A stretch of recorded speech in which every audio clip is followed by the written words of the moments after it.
विश्व रचना के कुछ रूपों की विस्तृत रचना। श्री मैत्रेय जी कहने लगे, हे विप्रराज, सर्ग के आरंभ में भगवान ब्रह्मा जी द्वारा पृथ्वी, आकाश एवं जल आदि में निवास करने वाले देवता, ऋषि, पितृगण, दानव, मानव, निरयक और वृक्ष आदि की जिस प्रकार रचना हुई एवं उन्होंने जिस प्रकार के गुण, स्वभाव तथा रूप वाले विश्व को रचा, वह आप मुझको कृपा करके विस्तार पूर्वक बतलाइए। श्री पराशर जी कहने लगे, हे मैत्रेय, भगवान विष्णु द्वारा जिस तरह इस सर्ग की रचना हुई वह मैं आपको बतलाता हूँ। ध्यान पूर्वक सुनो। सर्ग के आरंभ में ब्रह्मा जी ने पूर्ववत पृथ्वी का चिंतन मनन कर किया तो पहल का कार्य होने से उनसे थोड़ी सी असावधानी हो गई अतः तमोगुण प्रधान सृष्टि प्रकट हो गई। उस महात्मा द्वारा पहले तम, अज्ञान, मोह, महामोह, क्रोध, अभिनिवेश नाम की 5 प्रकार की पंचपर्वा अविद्या की उत्पत्ति हो गई। उसके ध्यान करने पर ज्ञान शून्य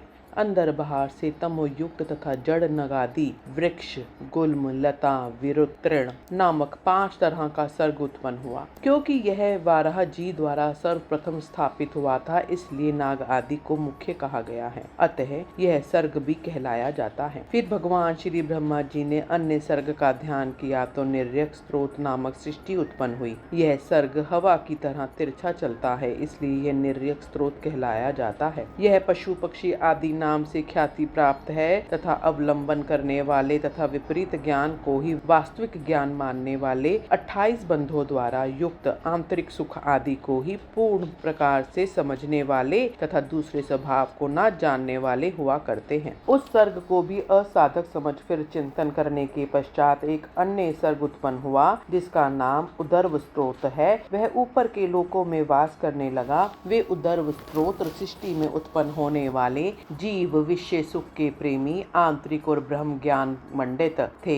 यह तीसरा देव सर्ग है। इस सर्ग के उत्पन्न होने पर भगवान श्री ब्रह्मा जी अति प्रसन्न हुए। तत्पश्चात इन मुख आदि सर्ग आदि तीनों तरह की सृष्टियों में पैदा होने वाले जीवों को पुरुषार्थ का असाधक समझ उन्होंने एक उत्तम सर्ग की उत्पत्ति के लिए चिंतन मनन किया। इस प्रकार के चिंतन मनन करने पर पुरुषार्थ का साधक अर्वाक स्त्रोत नामक सर्ग उत्पन्न हुआ। इस सर्ग के समस्त प्राणी नीचे पृथ्वी पर रहा करते हैं, इसलिए वे अर्वाक स्त्रोत कहलाए जाते हैं। उनमें सत्व, रज तथा तम नामक तीनों ही तत्वों की अधिकता है, इसलिए दुख, शोभमय, अत्यंत क्रिया प्रधान और ज्ञानमय तथा साधक हैं। इस सर्ग के मनुष्य होते हैं। हे मुनीश्वर, इस तरह अब तक तुमको मैंने 3 सर्गों का वृतांत सुनाया है। इनमें श्री ब्रह्मा जी का प्रथम सर्ग ही महत्व तत्व है, दूसरा सर्ग तन्मात्राओं का भूत सर्ग भी कहलाता है और तीसरा सर्ग का नाम है बेकारिक सर्ग, जिसका दूसरा नाम है इंद्रिय संबंधी कहा गया है। इस तरह बुद्धि से उत्पन्न हुआ यह सर्ग प्राकृतिक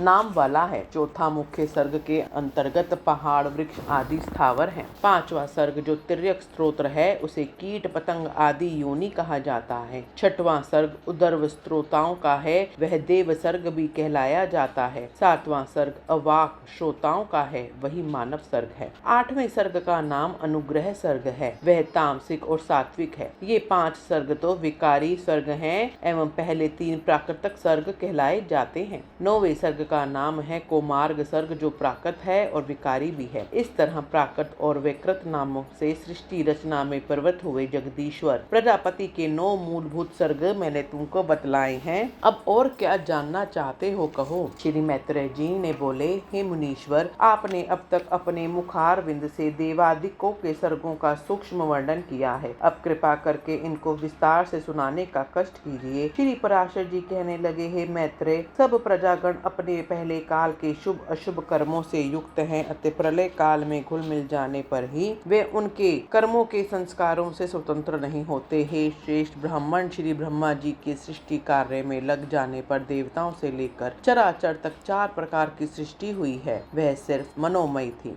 तत्पश्चात सुर, असुर, पितृगण तथा मानव, इन चारों की और जल की रचना करने की कामना से उन्होंने अपनी देह का उपयोग किया। सृष्टि रचना करने की इच्छा से प्रजापति युक्त चित्त हो जाने पर तमोगुण की वृद्धि हो गई, इसलिए सर्वप्रथम उनकी जांग से राक्षस पैदा हुए। फिर हे मैत्रेय, उन्होंने यह उस तमोमय देह का त्याग कर दिया। तत्पश्चात वह त्यागी हुई तमो प्रधान शरीर ही रात बनी। फिर उन्होंने दूसरा शरीर धारण कर लिया और दूसरे शरीर में स्थित परिवर्तित हो जाने पर सृष्टि करने की इच्छा रखने वाले प्रजापति हर्षित हुए तथा हे विप्र, उनके मुख द्वारा सत्व प्रधान देवताओं की उत्पत्ति हुई। तत्पश्चात उस शरीर को भी उन्होंने त्याग दिया। वह त्याज्य शरीर ही सत्व स्वरूप दिवस बन गया। इसी कारण रात से असुर शक्तिशाली बन जाते हैं और दिन में सुरों के बल में वृद्धि हो जाती है। इसके बाद उन्होंने आंशिक सत्व रूपमय दूसरा शरीर धारण कर लिया और स्वयं ही पितृगण की रचना कर दी।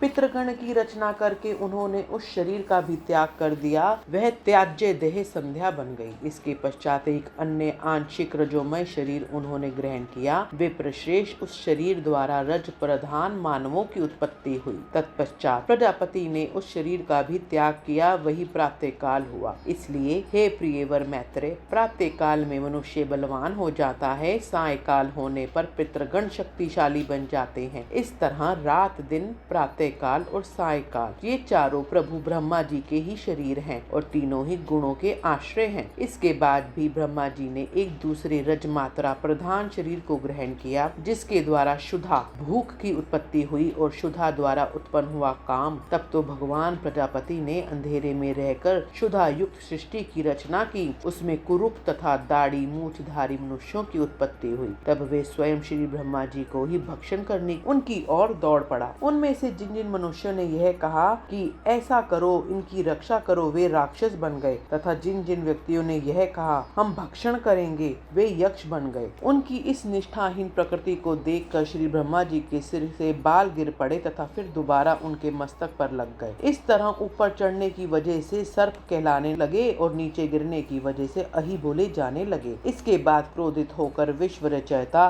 श्री ब्रह्मा जी ने क्रोध वाले प्राणियों की रचना की। वे कालापन लिए हुए पीले वर्ण के, बहुत ही उग्र प्रकृति के एवं मांसाहारी बने। फिर गायन करते समय उनकी देह से शीघ्र गंधर्वों की उत्पत्ति हुई। हे विप्र, वे वाणी का उच्चारण करते हुए उत्पन्न हुए थे, इसलिए गंधर्व कहलाए। इन सब की रचना करने के पश्चात ब्रह्मा जी ने उनके पूर्व कर्मों से प्रेरित होकर स्वच्छंदता से पशु अपनी आयु द्वारा पक्षियों की रचना की। फिर अपने वक्त से भेड़ तथा मुंह से बकरियों को उत्पन्न किया। फिर प्रजापति श्री ब्रह्मा जी ने पेट और पीठ से गाय, पैरों से घोड़े, हाथी, गधे, वन गाय, हिरन, ऊंट, खच्चर तथा न्यंकुल आदि पशुओं की उत्पत्ति की तथा इनके रोमों द्वारा मूल और फल रूप औषधियों की सृष्टि की। हे विप्र, प्रधान कल्प के आदि में ही श्री ब्रह्मा जी ने औषधि तथा पशुओं की उत्पत्ति करके आदि में उन्हें यज्ञ आदि कर्मों में शामिल किया। गाय, बकरी, घोड़े, गधे, खच्चर ये सब गांव के वासी पशु हैं और व्याघ्र आदि दो खुर वाले पशु बन गाय आदि बंदर, हाथी और पांचवें पक्षी, छठवें जल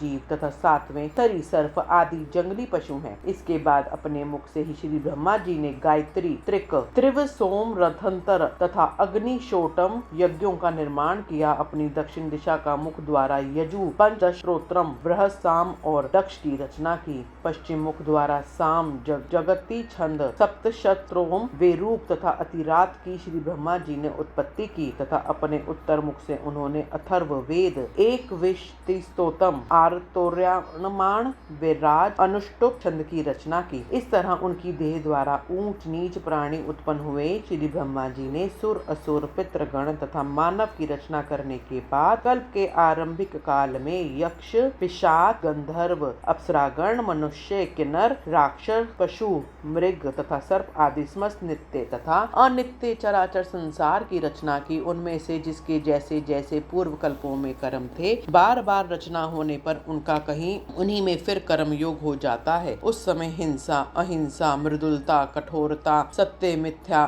धर्म, अधर्म ये सब अपनी पूर्व भावना अनुसार उनको प्राप्त हो जाया करते हैं। इसी से उन्हें रुचिकर लग पड़ते हैं। इस तरह भगवान ने खुद इंद्रियों के विषय, भूत तथा देह आदि में विभिन्नता व्यवहार को पैदा किया। उन्होंने कल्प के आदि देवता प्राणियों के वेद के अनुसार नाम, रूप और कार्य आदि को सुनिश्चित कर दिया। ऋषियों और दूसरे प्राणियों में भी वेदों के अनुकूल नाम और कार्य विभाग उन्होंने निश्चित किए। जिस तरह अलग अलग ऋतुओं के बार बार आने पर उन्हें के चिन्ह तथा नाम आदि पहले जैसे ही रहते हैं, उसी तरह युग के आदि में ही उनके पहले भाव दिखाई देते हैं। सृष्टि रचना की इच्छा रूप शक्ति वे श्री ब्रह्मा जी सृष्टि के प्रारब्ध की प्रेरणा से कल्पों के आदि में पुनः पुनः इसी तरह तरह सृष्टि रचना करते हैं। ओम श्री विष्णुआय नमः। ओम श्री विष्णुआय नमः।